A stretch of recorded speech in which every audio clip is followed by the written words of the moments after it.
بینندگان عزیز بار دیگر برای هر یک شمایان رسیدن صبح رو مبارک میگوییم و چون نگریستیم الان بیشتر و بیشتری تماشابینان عزیزی ما همراه فرزندان نبیره ها سر دسترخوان نهاره نشستند برایتان اشتیاقتان میگوییم و برای خواهران مهربان مادران عزیز و کلین عروسانی که گوییم همیشگی در خدمت همگان هستند میگوییم دستانتان در را نبیند و این صبح ما چون الکی چندی از فکر و اندیشه های تماشابینان را تماشا کردیم و گوش کردیم. مرحمت بیننده السلام علیکم، خوب میشد اندیشه خود را اطراف آن همون مطالعه ادبیات ها کرده باشیم. شما را گوش میکنیم. مرحمت.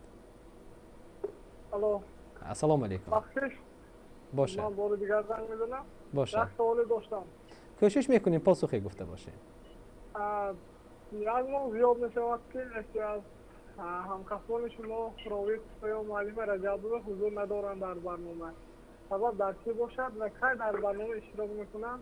اهل عائله خصوصی شدند. و اون نفر امروز در معالجه هستن و چون طبابت را به انجام رسانیدن حتما گویم باز به برنامه روی می آورند. و اینجا بیاد همزمان ما یک سوال دیگری جانب شما داشتم تماشا بینید. چند در بالا چند فکری گفتید؟ باز دیگر تکرار بشه. یک سوالی داشتم جانب شما، همچنین در بالا فکرهای خیلی خوبی را گفتید.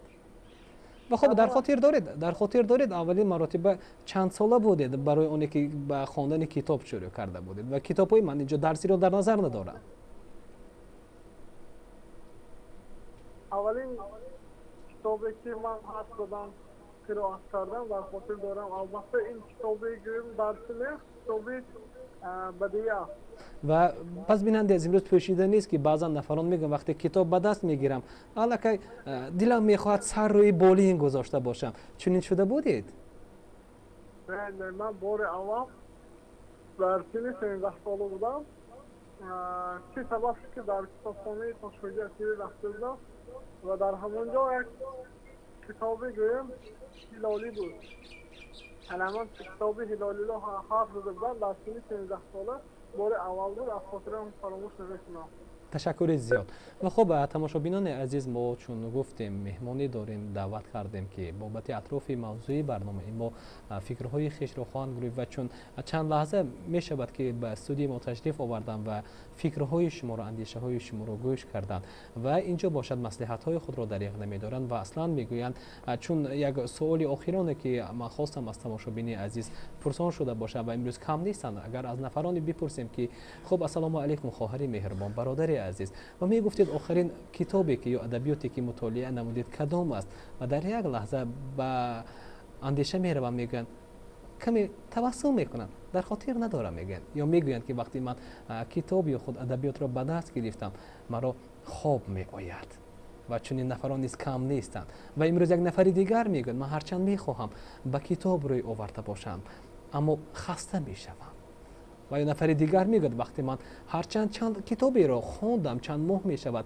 هیچ چیزی رو نفهمیدم و انا این سوال ها امروز هستند که ما از مهمانی برنامه خواهیم پاسخ گرفت و ما باید چطور خود را عادت کنونیم چطور ما باید خود را عادت کنیم تا اینکه به مطالعه کتاب ها روی آورده باشیم. مطالعه کدام از ادبیات ها بهتر است چاپی یا الکترونی؟ و این البته این سوال های هستند که به همه این ما برای شما در طول چند دقیقه پاسخ خواهیم گفت. و این صبح در مهمانی برنامه ما نامزد علم های فیلولوژی مدیر شعبه طب و نشر دانشگاه دولتی حقوق بیزنس و سیاست تاجیکستان استاد اسلام جان رحیموف. و استاد پیش از همه تشریف شما را به برنامه خوش آمدید میگویم. سلامت باشید. سلام. و چون چند دقیقه می شود که شما به استودیو ما تشریف آوردید و فکر و اندیشه های چند نفر بیننده ها رو گوش کردید و من میخواستم در نوبت اول از آن همون فکرهای بیننده عزیز خلاصه گیری کرده باشیم و چون صحبت را از اون آغاز کرده باشیم. فکرها گوناگون بودن البته. درست فکرها خیلی گوناگون بودن. امروز ما در اصل 21 قرار داریم و عادتاً در اصل ما کتاب چاپی، کتاب الکترونی، کتابخانه‌های مثلا مقرری و هم کتابخانه‌های الکترونی و در بین خلق هم در بین مطالعه کنندگان هم خیلی رواج کرده است. درست می‌یابد. مثلا در اروپا علاقه یک روندی دست کشیدن از کتاب‌های چاپی به نظر می‌رسد. چندین قدر کتابخانه‌های الکترونی در شبکه اینترنت به وجود می‌آید.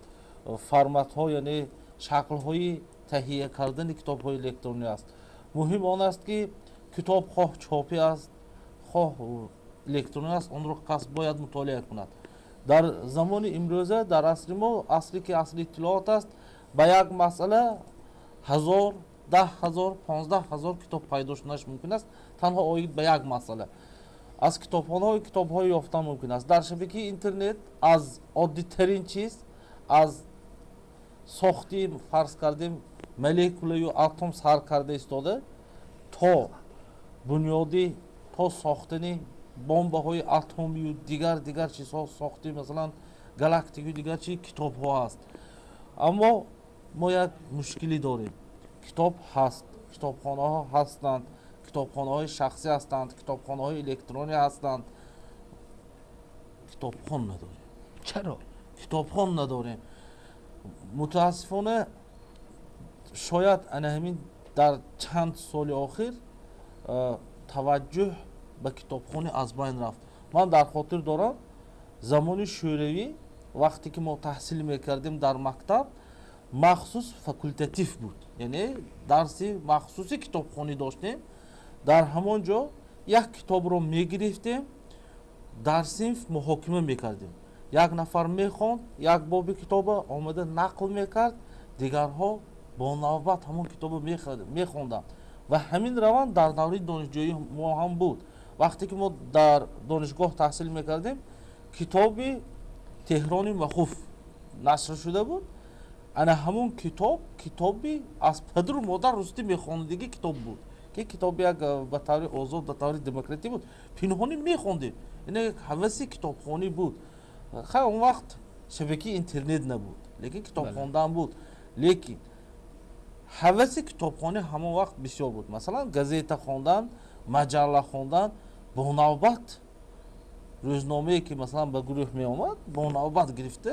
мехондем яъне як ҳаваси китобхонӣ буд инҷо бисёр ҳам савол доданд ки чӣ тавр аз масалан китобхонӣ майл кунем мо имрӯз хӯрока мехӯрем лаззаташа мефаҳмем чизи моддӣ аст мусиқӣ гӯш мекунем лаззаташа мефаҳмем инам як ваи моддӣ аст филмро тамошо мекунем ки ҳам моддӣ аст яъне он чи ки дар экран пайдо мешавад мебинем лаззаташа мефаҳмем осон аст мусиқӣ гӯш кардан осон ақла кор намефармояд як ҷо роҳат менишинад гӯш мекунад тамошои филми масалан ҳунарӣ ҳам ҳамин хел мешинад тамошо мекунад бемалол роҳат чое хӯрида бешинад китобхонӣ камтар меҳнат талаб мекунад اینجا یک در واقع گفتم یک پهلوی عجیبی دارد اگر ما گفتیم ساعت ها می نشینیم برای فیلم ها تماشا کردن وقت پیدا میکنیم اما برای چند دقیقه مطالعه ادبیات ها باشه وقت پیدا نمیکنیم و اصلا انسان برای چه کتاب میخواند مثلا مثال بگیم خب استاد اسلام رحیمов برای چه کتاب میخواند امروز درست برای عالم شدن برای دکتر شدن یا برای هنرمند شدن یا برای معلم شدن اصلا کتاب خوندن این یک فضیلت هر کس باید باشه. 30 سال دارد. از گهواره تا گر دانش بجوید. یعنی از همین گهوارهش سر کرده فرض کردیم اگر برای کودک 1.5 ساله علاقه کتاب در خارجه هست. همین 1.5 ساله کودک هست. سبرا مثلا از سکچه فرق کرده میتونه برای کتاب هست. 1.5 ساله کودک. اینجا یک تماشاچی گفتن که از 13 سالگی به کتاب روی آوردم. یعنی علاقه اون کس 12 سال دیر کردن. 12 سال دیر کردن. اگر همین خیلی گوییم مثلا برای سنی تا مکتبی در کدام کتابخانه‌ای که می‌دارید در خارج کشور تا سنی مکتبی شعبه تا سنی مکتبی از سنی مکتبی زیاد مواد دارد. برای مثلا اون نفری که در باغچه تربیت می‌گیرد برای کتاب‌های الهیده است، رسم‌ها است، دیگر چیزها است. علاقه سنی مکتبی میشود قاموس‌های بچگانه دیگر.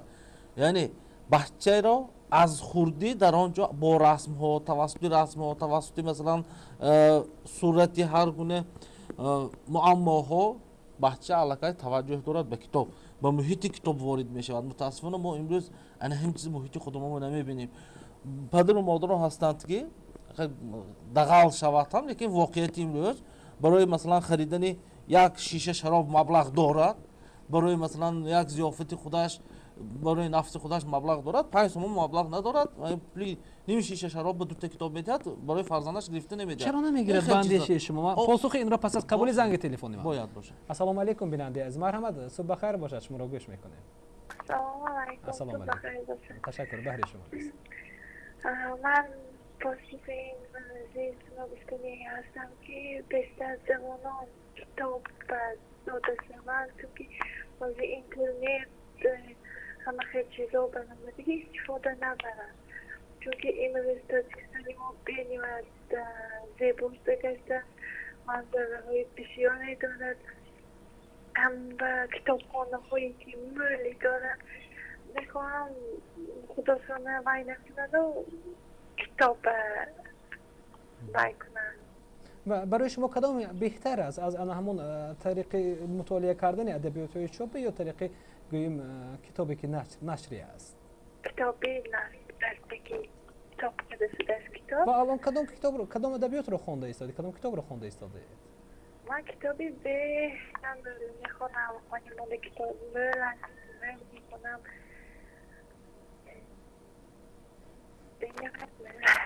تشکر زیاد. خب اینجا فکرهای عجایب هم گفتند که بله. کتاب خوانند. تمام نمیشه با گفتن نمیشه بندش. یک فکت میارم یک برهان دلیل سند.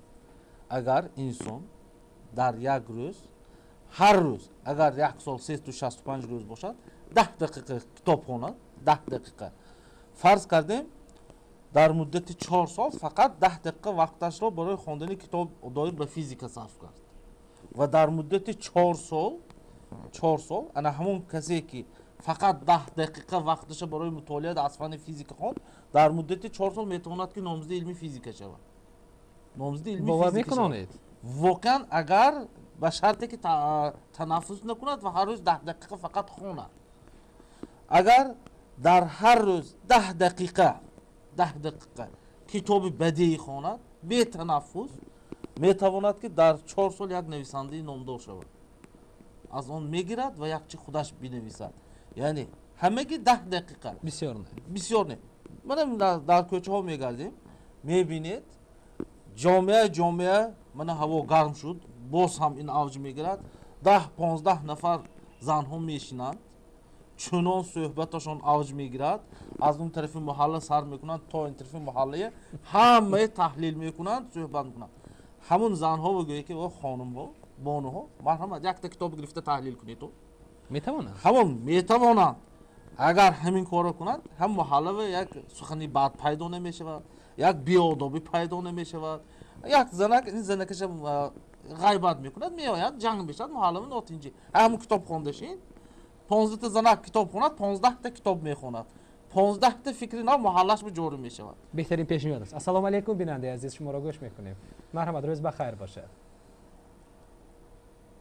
مرحبا السلام علیکم.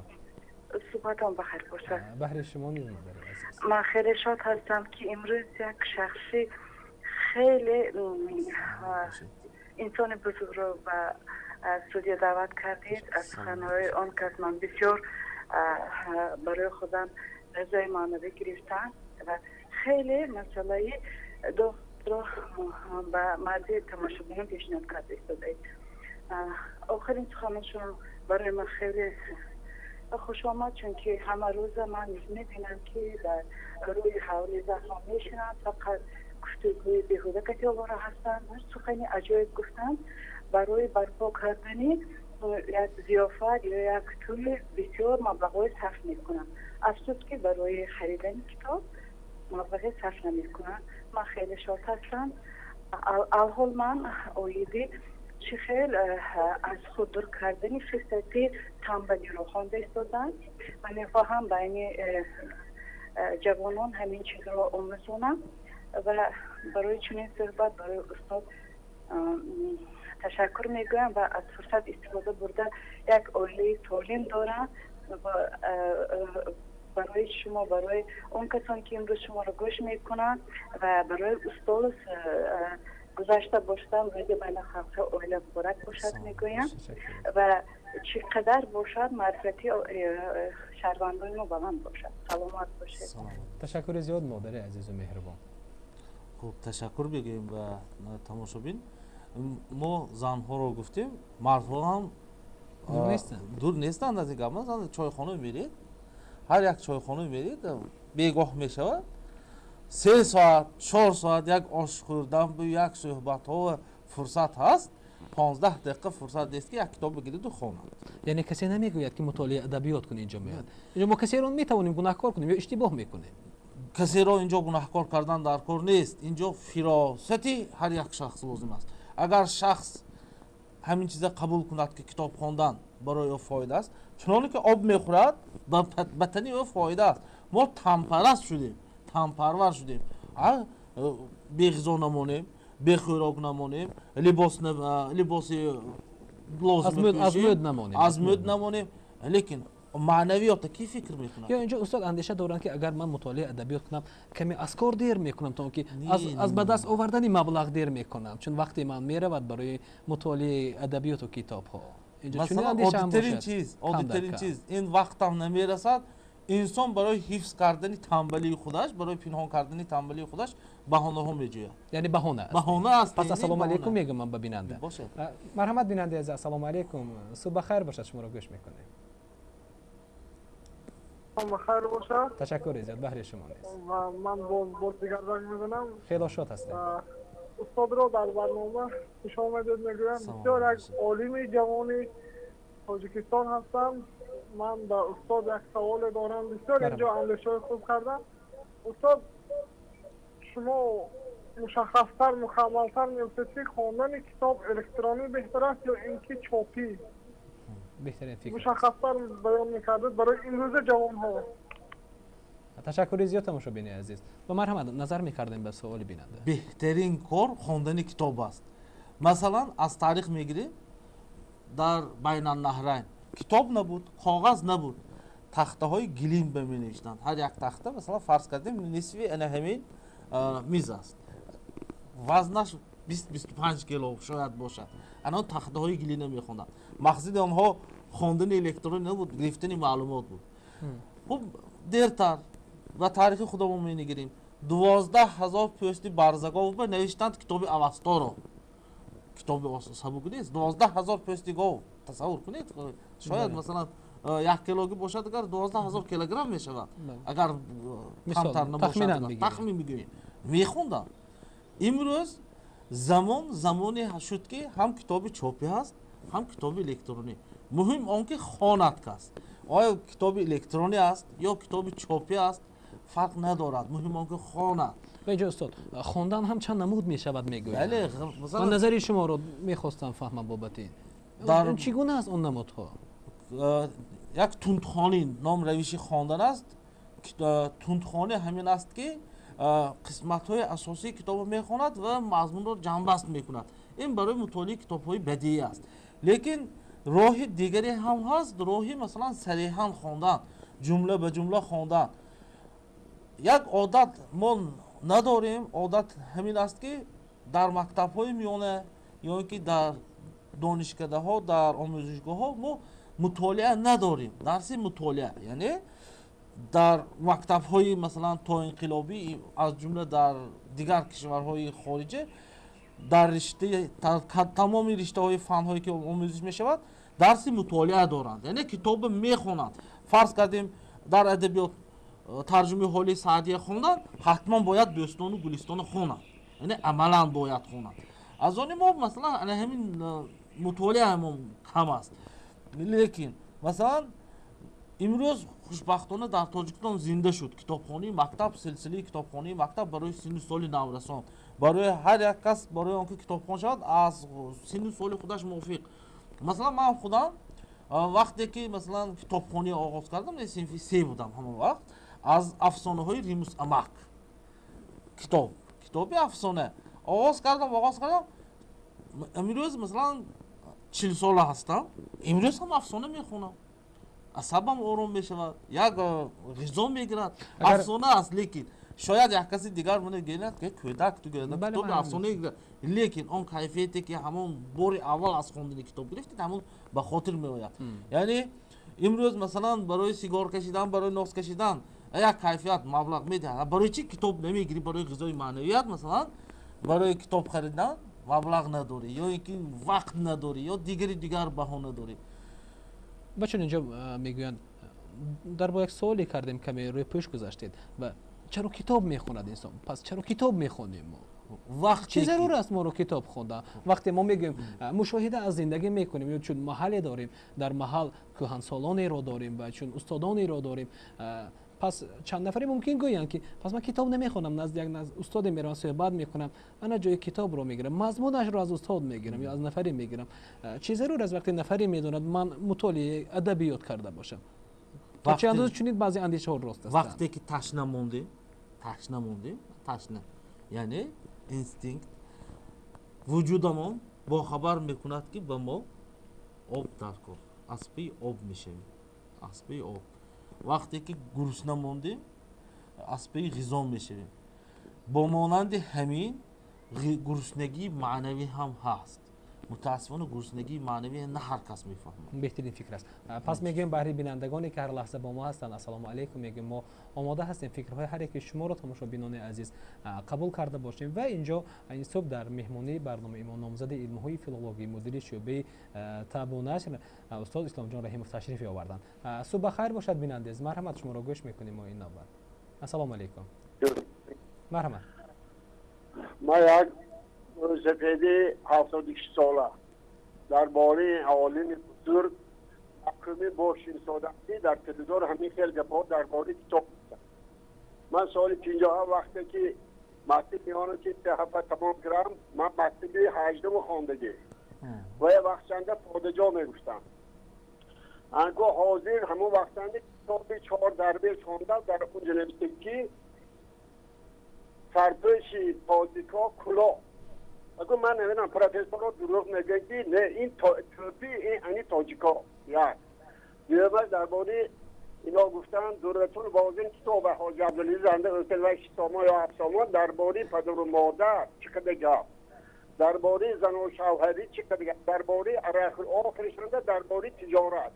این آدم راست میگه. من میخوام کتابای جسته خوانن اما سوداگرا فهمن که کدام درگاه چخیل پدر و مادر چخیل دیده درگاه همین خیلی گپایی بمزه هست. یگان کس که این آدم مخود کتاب نمیخوانه، فقط غیبت کردن، همسایه گنده کردن. من کار روشنده به این مردمی ما پیش مکتبان درس آداب بود و درس های هم ادا شد. تلویزیون ده یگان که درباره آداب اسلوب جوانان نیست، فقط رکلام پول کار کنی سان مایلسا شود جوانا گناهگار. همین گپا بسیار این آدم که حق داره. اگه من شوندم این خیلی گپا. تشکر زیاد. پدر مهربان بابای عزیز گفتن چون 70 زیاد از سن سال داشتن و کمی چند مثالی هم آوردند. خیلی خوب گفتن و این کس در صحبتشون درباره 4 درویش گفتن. بله. اکثر وقت برای دانشجویان من همین تفسیر میتونم که 2 کتاب است که میتواند شما برای خواندن کشاله کرده گرفته گیرد جلب کند. یکیش روایت سعدی ساتی ملوک‌زاده. یک چند جوان ها و همین توصیه دادیم، دانشجو بودن، گفتم حتما همین کتاب میخونید، نظارت هم کردیم که تو باید خونید. هر روز میپرسم وقتی که همین روایت سعدی خوند گفت معلم کتاب خوندن نقص بود است، تو دیگر کتاب دیگه بعد سرگذشت حاتمی توی 4 درویش دیگر کتاب های بدیهی معاصر کتاب خوان شدن. بله. اینجا میگم السلام علیکم. پس ازم بله السلام علیکم. پس ازم باز چند سوالی از فکر شما رو خواهیم شنید. معذرت میپرسم چون پیش سخن شما اومدم. السلام علیکم بیننده، روز بخیر باشد. مرحبا. شما رو گوش میکنیم. مرحبا. بسیار سخنایی نقض گفتم. خیلی خرسند شدم که این برنامه تماشا کردم. من و از روی اسلام هم مگم اولین کلمه که برای اسلام بخوان، یعنی که همان قدر این معنی غذای بدن این خوراک است و غذای عقل این خواندن است که زیاد خواندن همان قدر عقل و تمیزش بهتر شده و یک راحتی برای همه هم کتاب و مطالعه کنن بهتر میشود. دانی این نشان این بخش دارد الکترونی و دستی. بله. این اکن بهترین نشون که الکترونی و سانتر یافته میکنه.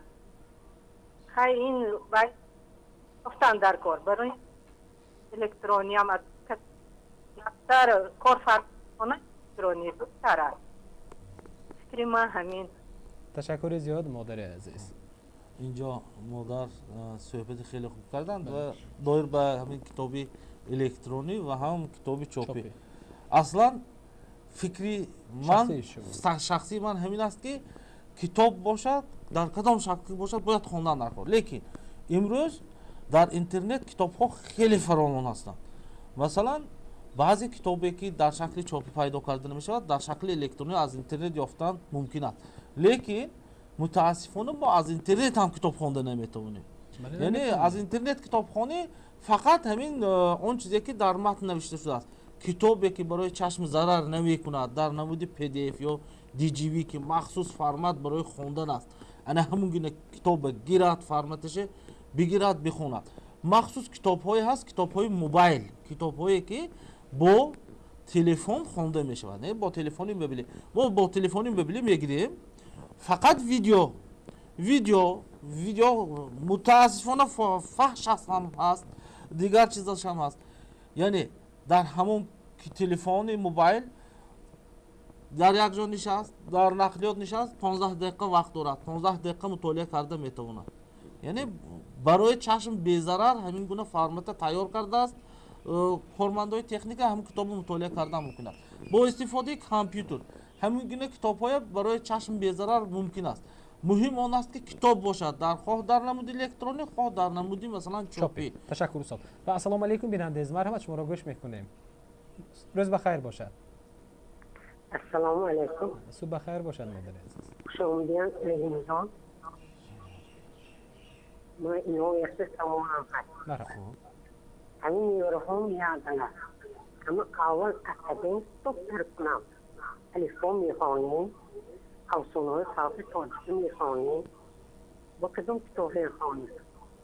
خب مادر جان عزیز بهترین سال شما چند است اگر مخفی نباشه؟ نبیره ها رو در نظر داریم البته. سن و سال نبیره های شما رو در نظر دارم. نبیره های من گناهون. یکم تا هفتیم هشتیم. و البته اینجا باشد. و البته اینجا باشد. خودشی تشکیه همش را. سونی ما آسونی خواندیش معنیش با میتونم. خب تشکر زیاد. تشکر زیاد مادر جان. و اینجا یک سرود و بخش رکلام رو تماشا میکنیم. پس از آن به سوال شما پاسخ خواهیم بود. یک سرودی است و پس از آن بخش کوتاه رکلام.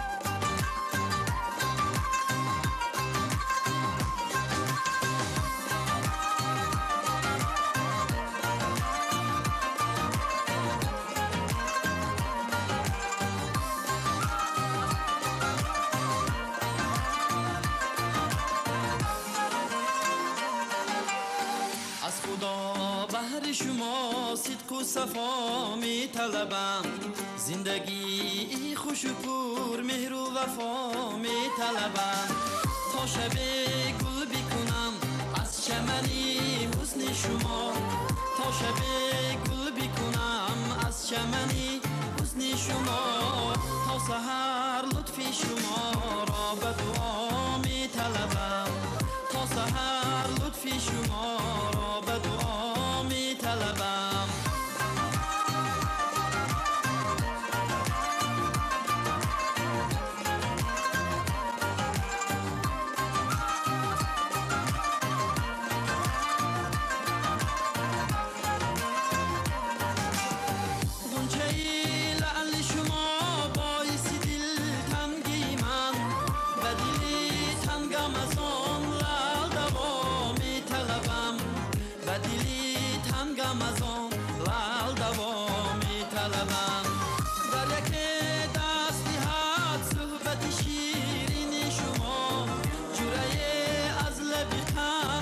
شما می طلبم جرأت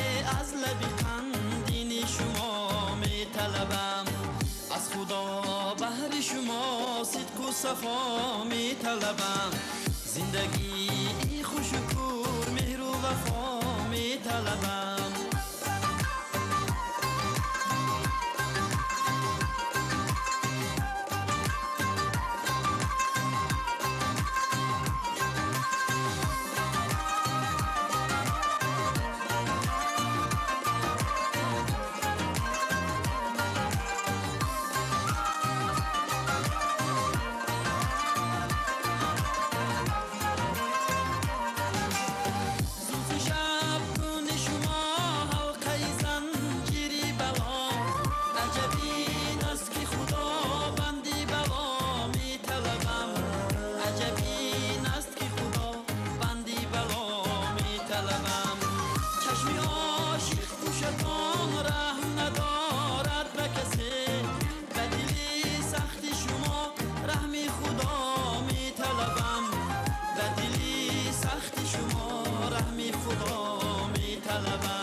شما صدق و صفا می طلبم زندگی خوش و پور مهر و وفا می طلبم تا شب گل بکنم از چمنی حسن شما تا شب گل بکنم از چمنی حسن شما تا سحر لطف شما را به دعا می طلبم تا سحر لطف شما را به دعا می طلبم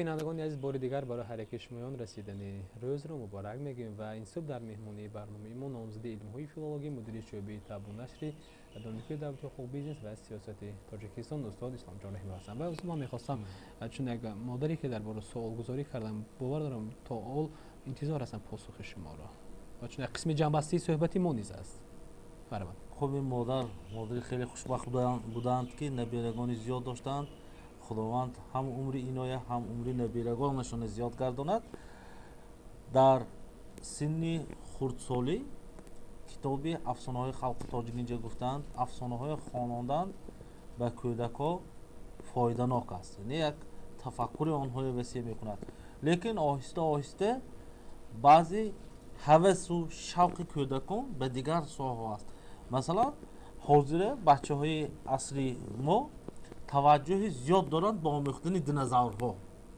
با آموختن مثلا هر گونه تکنیکی تجهیزات‌های نو برای همین در برابر مثلا کتابی افسانه‌های خلق تاجیک انسیکلوپدی دینозاورها هست به زبان روسی است لیکن به همون بهانه مثلا گرفته رسم‌هاش نشان دادن هم الکی فقط افسانه به دل کودک زدنش ممکن است یعنی دلگیر شدنش ممکن است یک مراتب مثلا کتابی دینозاور مراتبی دیگر درباره مثلا تکنیک تجهیزات‌های اصلی نو که مثلا بزرگترین کشتی کیهانی دیگر معلوماتی که معلومات برای آنها رنگارنگ می شود همین واسطه که اینها شوقشان به کتاب وارد می شود و آهسته آهسته بعد کتابی بدیهی وادار کردن در که خودشان خوانند این بچه‌ها حاضر بچه‌ها تماشای دیسک به مایل‌تر از کتاب خواندن یعنی ساعتش محدود کردن در کار به شرطی که تو همین کتاب 15 صفحه امروز میخونی یا 10 صفحه میخونی بعد به تو اجازه است که تو دیسک تماشا کنی ویدیو تماشا کنی یعنی این فیلم رو تماشا کنی و همین طور وقتی که اگر همون کودک یا اینکه بچه یا اینکه نورس اگر به کتابخوانی میل داشته باشه همون کتاب برای وی پسند شد و کمتر خواند و داخل شد و نزدش مثلا یک پلیز یا تلویزیون دیگر چیز مونده و اول کتاب میخوند برای همین درجه برساندن فقط یک جوانی و همه گرد و اطراف و درون مادر وادار کردنشان در کار معلمان آموزگاران متاسفانه امروز مشکلی ما همین است که این علاموار است که خود معلمان هم کتاب نمیخونند امروز این مشکلی است این آفت است از این چیز با و امروز استاد حتی در بعضن مکتب ها مشاهده می رود که خواننده ها میگویند که امروز وقتی استادان آموزگاران به صنف خانه می آیند گویا که با شاگردانشان با جای آنی که درس گذارند یک صحبت توی کوچگی میگذرانند کم در کم است البته باور داریم که آن هم اصلاح می شود با یک گذشته زمان و اینجا یک سوالی آمده است 4134 агар давлатҳои аврупоро назарандозем, ҳамаи қишри ҷомеа дар куҷое ки набошад китоб мехонанд. пас барои чӣ дар мо ин тавр нест? бандешед. саволи аҷоиб. На танҳо дар аврупо симптоми китоб нахондан, ман ҳамина симптом мегӯям, китоб нахондан фақат дар тоҷикистон аст. аз тоҷикистон берим меравем, дур не. аз очақалча тарафи қирғизистон мегузарем, 50-60 километр ҳам намерем. одати китобхонӣ доранд, мактабхон китоб мехонад. қазоқистон донишҷӯ дар як рӯз 5-6 китоб мехонад, 5-6 адад китоб мехонад. донишҷӯ мутаассифона донишҷӯи мо мумкин ки донишгоҳ хатм мекунад, як китобо ба пурраги нахондад. дар масалан эрон наврасҳо менишинанд, наврасҳои мо мебинӣ ки мешинанд, тамоман як масъалаҳое ки ба зиндагиашон дахлдор нест, муҳокимаи масъалаҳое ки умуман ба рӯзгори онҳо лозим намешавад. дар масалан дигар давлатҳо ҷомеъ мешаванд, ҷавонон мешинанд, суҳбат мекунанд. як ҳодисаи лаҳзаи аҷоиб аз ҷумҳурии исломии эрон меорам. онҳо ду нафар, масалан як ҷавон ва як духтар ки онҳо номзад ҳастанд, бояд оила барпо кунанд, махсус иҷоза медиҳанд ба онҳо ки сайру гашт кунанд. яъне бо иҷозати махсус оянда онҳо оила барпо мекунанд, бояд сайру гашт кунанд ва ба онҳо иҷоза дода мешавад ки дасти ҳамдигарро бигиранд ва дар боғ сайр кунанд. вақте ки мо дар эрон будем, ҳамин чиза ман худам мушоҳида кардам. ҳамин ду нафар номзад ҳаст, онҳо бо ҳамдигар суҳбат бояд кунанд, мераванд дар як курсӣ менишинанд ва байни ҳам китоб мехонанд, баҳс мекунанд.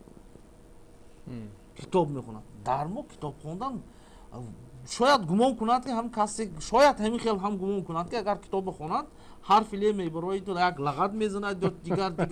лекин кайфият дорад китоб хондан. ин давлат аст, ин як неъмат аст, худованд ҳамин чиза додааст. аввалин амри худованд ҳам бихон, мо намехонем, на амри парвардигор иҷро мекунем, на ғизои маънавӣ гирифтан ба ҳаракат дорем. як ин ҳолате ҳаст ки ҳайрон мешавад, ин ваҳшоният мебарад агар мо нахонем. беҳтарин фикр. ассалому алайкум бинандиз, марҳама шуморо гӯш мекунем. ва албатта гуфтем охири қабули занги телефонӣ ҳаст дар ин субҳ. марҳама шуморо гӯш мекунем. ассалому алайкум. субҳ бахайр бошад бинандиз. субҳатон ба хайри шодӣ бошад. ташаккур азиз. ман камикар дер мондам ба як чизе барнома. вай шумо китоб мехонед? китоб акун мехондам пеш 4 сол студент шудам. акун китоб нахониям калабе чи намебиёд. маълимаҳо раҳмат ки ҳамин духтарои бачаҳои китоб ки тарбия мекунанд, таълим медиҳанд, ба муаллимо хеле миннатдор мешавам. агар муаллимо намебуд дасти каҷимон рост намешуд. ва инҷо хуб бинандаи азиз, мегуфтед бовар дорам ки чун бо шабакаи интернет шинос ҳастед? не хел ҷоҳо ман намедарам, ягон бор надаромдиям ҳам намедаромдиям. меҳмони шуморо ба студии диёр омадед мегӯям. қадамҳоятон тоҷисар. ташаккури зиёд бинандаи азиз, беҳтарин фикрҳо буданд. гуфтанд то имрӯз мафҳуми интернет чи аст намедонанд, огаҳ набуданд. ин як хушбахтӣ аст барои ин нафар. ана ҳамин нафар бояд ки аз дигарҳо зиёдтар китоб хонанд, чунки аз интернет хабардор нестанд. ва хуб инҷо ман мехостам дар воқеъ ҳам гуфтем. марҳамат, ассалому алайкум, рӯз бахайр бошад. шуморо гӯш мекунем бинандаи азиз. ассалому алайкум. ташаккури зиёд, баҳри шумо нест. ман меҳмони шуморо ба студия хушомадед мегӯям. ман пайда шудам ба мавзӯъ дар бораи чӣ рафтида намедонам. ва бобати ин субҳ мо маълум аст ки навпайваст шудед бинандаи азиз бобати мутолиаи китоб аст, китоби чопӣ ва электронӣ, чун мегӯянд аз мутолиа кардан тариқи адабиётҳо шабакаи интернетӣ. ва марҳамат, мехостам суоле карда бошем, оё имрӯз китоб мехонед? мутолиаи адабиётҳо писанди шумо аст ё на? интернет? бале, китоб мехонед? ва имрӯз китоб мехонед мегӯем? не. تشکر زیاد. یک پاسخ هم بودین و اینجا میخواستم فکرهای شما رو شنیده باشم و چون یکی گفتن کم در کم مطالعه میکنن، یکی گفتن که نه کتاب نمیخونن. خب یک در جامعه ما یک تصورات غلط است که کتاب باید مکتب خون خوند، دانشجو خوند و معلم خوند، دیگرها کتاب خوند. این یک عقیده غلط است. خیلی کتاب برای همه است. اگر خواهی که از میمون از دیگر جانور فرق کنی، از آدم وحشی فرق کنی، کتاب باید خونی. کدام کتاب رو باید خوند؟ عموما کتاب در ابتدا کتاب بدیهی خوند. وقتی که کتاب بدیهی خوند معنویاتش طرز کتاب خونی با کتاب بدیهی عادت کند، بعد کتاب علمی خوند، کتاب علمی عامه خوند. امروز ما مغامرترین مردم هستیم. مثلا یک مسئله فرض کردیم مسئله دینی است یا مسئله علمی، ما رفته از یک کسی دانا پرسیدن آسان میحسابیم. گیر کتاب گیر خون خودت همه سوال به جواب ده. این یک عجایب ده. میروند از همون دانشمند میپرسند یک مسئله و جواب میدهد به سوالی داده. تا آمدن باز فکر میکند این طرف باشد چه خیلی میشد. باز میروند نزد همون دانشمند. عمرشان دیگه داری دانشمند که میگذرد داننده کی. لیکن اگر کتاب گیر خون همه سوالات به جواب میدی. یک بار کتابخانه میری کتاب میگیری میخونی باز برده میدی. هزار تا معلومات در سری تو میموند. کتاب خوندن این فقط برای مثلا دانشجو نیست.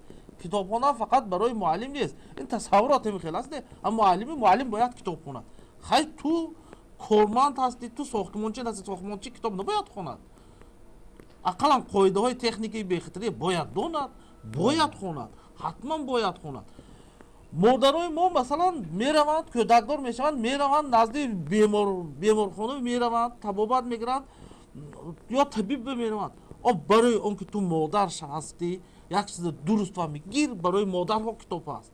به زبان انگلیسی است، به زبان تاجیک است. گیر خون کودک که درست اقلا از جهتی مثلا جسمانی تربیت کن، غذای درسته. عادی ترین مسئله های از کتاب. امروز همه با طور اروپایی خوراک میخوردگی شدگی خورش ها تیار میکنند. خیر گیر اینترنت میداری یا دیگر چی یک همون تامنامه گیر طرز تیار کردنش خون، از شوهرت گپ نمیشنوی. اگه تو کتاب بخون همسایه که برآمده گپ نزنو کتاب ریسپت خون، همون که یک چیز پیشنهاد کن شوهرت بیاد و لذت کرده خورد همون تو گپ نزنه. و اینجا صدا آمده ما فرجام استربت و آیا ساعت معین هست برای مطالعه کتاب؟ روز باشد، نصف روزی، شام باشد، یا مطالعه کتاب 30 سالی را دارد یا ندارد؟ عموما 2 سال پی هم شدن. به طور کتاب میخواستم هر یک شما رو کس شنویم. قابلیتی فردی دارد، اندیویدولی دارد. مثلا برای من مطالعه کتاب مثلا شبانگاه بهتر است. بعضی نفرها هستند صبح سحر میخونند. پیش از مثلا پیش از به کار رفتن میخونند. یعنی وقتی کتابخوانی با هر یک شخص انفرادی باید باشد. لیکن بعضی ها میخیل هم یک در بین جامعه هم میخیل فکر است کتاب خوانده سو علم برداشته است. بله چون اندیشه غلط است. آن چیزی که انسان میخواند همونه میخواند لیکن مغز سرش هضم کرده نمیتواند از همون عصبی میشود میبردارد. همون چیزی رو خوندن در کار که و مغزش قبول کنه. وقتی که یک چیز گرفته و خوند مثلا ابن سینا هم که کتاب ارسطو را یک مرتبه میخواند، 2 مرتبه میخواند که فهمیده نمیتواند، تا 25-30 مرتبه میخواند بعد میفهمد. یعنی یک چیزی که نفهمیدی مغز سرت قبول ندارد گرفته ما استانترش خوند و به یک مدتی معین بعد از گذشته 4-5 کتاب دیگر خوند اینا میخونی که بعد میفهمی. نه مجبور کردن در کار نیست اولا انسان. انا همون مجبور یک چیز نمیخوند مجبور میکند من فهمم زور میزد اما علم برداشتگی میشود. لیکن اون چیزی که میخونی آهسته آهسته از آسان به مشکل رفتن لازم است. و اجازه من میخواستم باز یک اندیشه دیگری شما رو شنویده باشم.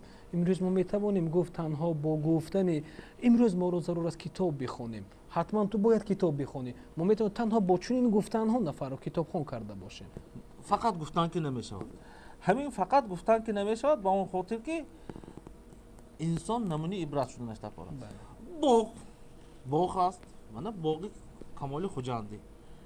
من وقتی که باغ‌های مثلا ادبی و معنوی دیگر جا میروید مثلا در قرقیزستان هر یک کس با کتاب رفته کتاب میخونه. باغ فقط سیر و گشت.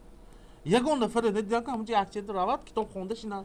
این برای همین مقصد است که بیا در همون منظر نشین як намоиши фарҳангӣ тамошо кун, китоб хондаши. Не, инимо мераванд оила. Тӯда мераванд, тӯда меоянд, тӯда мераванд. Он воқеъ маданӣ фарҳангӣ аст, онҷо бояд китоб хонад. ё ин ки масалан ошиқон мераванд, ҳамаҷо менишинанд, якунум соат ҷоғ мезананд, 10 дақиқа китоб хон.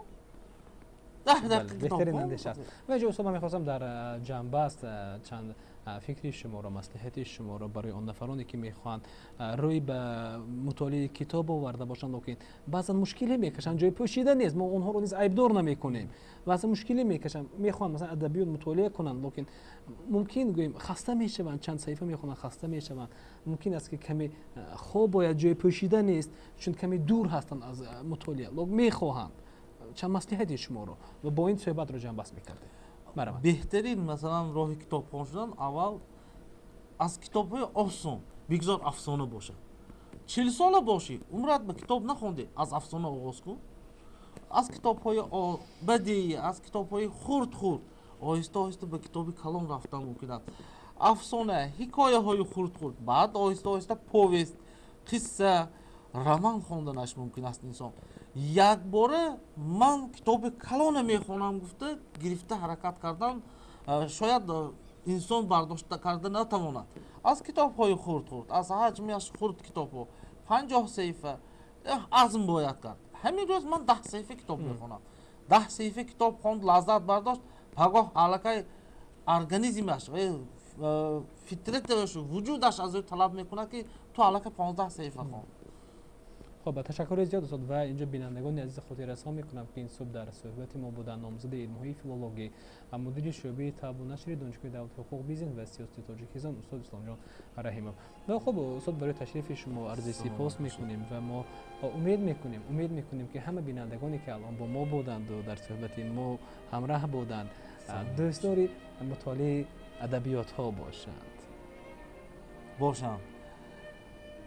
بهترین هدیه، بهترین نعمت این کتاب است.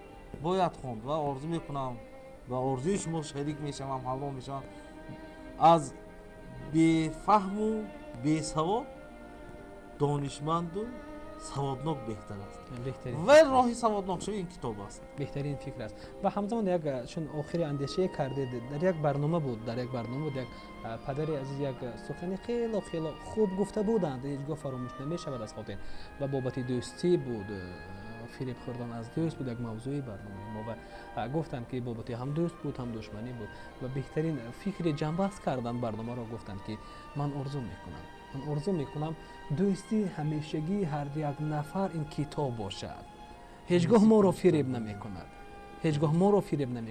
و هیچگاه استفاده از خدمت ما نمیکند، از قوه ما استفاده نمیکند، تنها ما رو گوییم به سوی قله‌های بلند پرواز معرفت میبرد.